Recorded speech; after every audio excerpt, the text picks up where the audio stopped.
Hey guys and occasional girls, my name is GrrrVahrrr and this is Superbrothers Sword and Sorcery.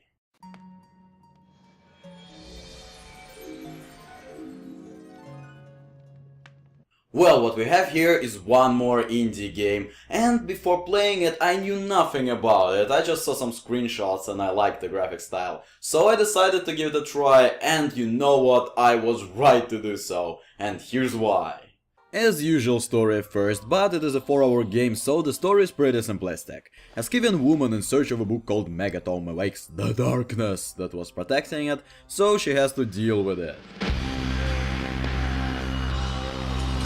How, you might ask? By collecting 3 magical things, of course. 3 Trigons to be precise, which form into the Triforce. Huh? What? It is not the Triforce? Really? Oh, I'm sorry, apparently it is not the Triforce. It is Trigon Trifecta. Wow, I think I can hear a link through the fabric of reality butt clenching like there's no tomorrow, but I digress. In the end, of course, the main character destroys the evil darkness using the Trigon Trifecta and sacrificing herself in the process. Nothing hugely unexpected. This is the story, and it is okay. It is pretty straightforward, so you stay focused on the main goal the whole time, even though you don't feel like being chained to a conveyor belt like most games present as stories nowadays.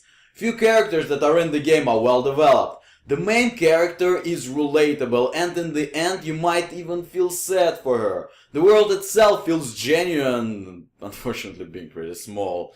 And I must say, it is still more than you can expect from an iOS game. Yep, it turns out it is an Android iOS port to the PC, which is obvious since the game constantly insisted that I tap my monitor. But I must say it is not a big deal, because the gameplay is immersive. Yeah, that is the correct word to describe it. Superbrothers is an example of world building done right. All the elements collaborate with each other perfectly, and nothing feels out of place. You can feel how much love was put into every aspect of the game, which is fascinating really.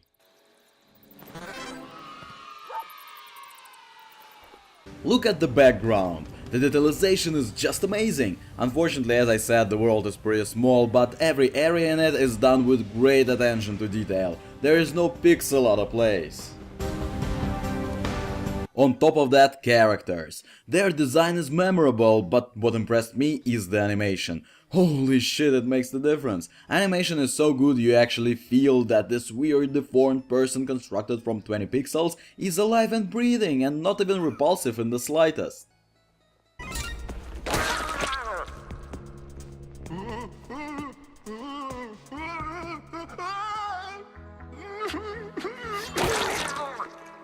What seals the deal is sound assets and music. It was all done by Jim Guthrie.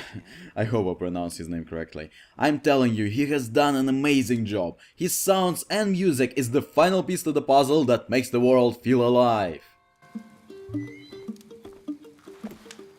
Good. Let's rock.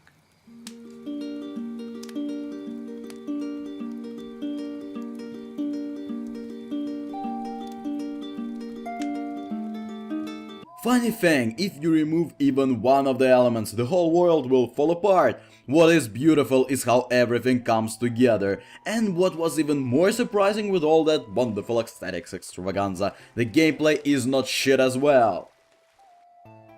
Superbrothers Sword and Sorcery is an adventure game with some combat in it. I don't really like adventure games because I lack patience for all the puzzle solving, and most of the adventures I played just fail at what a normal human being calls logic, which infuriates me. I hate to just fuck about without a hint what to do in a close environment until I randomly find an obscure solution to a puzzle that some developer came up with while doing cocaine or some horse tits.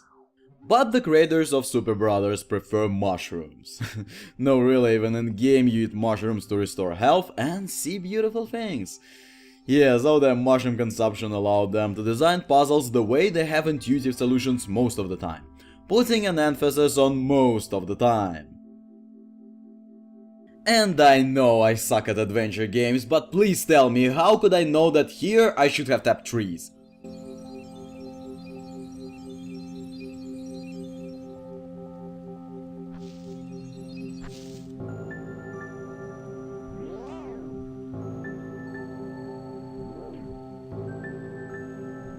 Or that waterfall thing in here.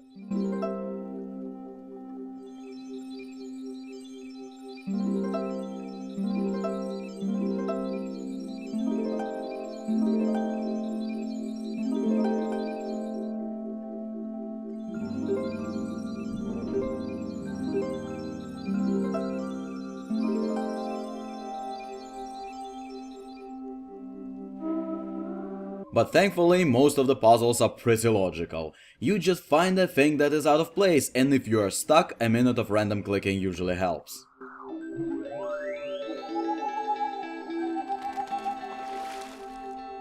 The next big thing is combat, and I love it.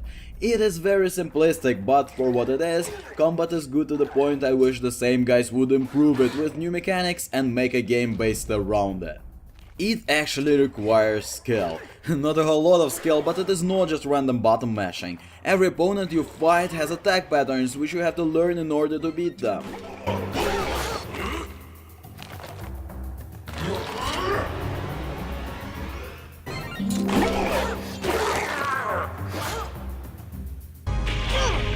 Even boss fights are good. Well, there are 3 of them and they don't differ all that much, but fighting the first Trigon was an intense and even a little bit frightening experience. In the end of the day, it is a magical triangle and there is no telling what it will do. Later on, bosses become less of a challenge, but the game is so short the thrill doesn't have time to fade.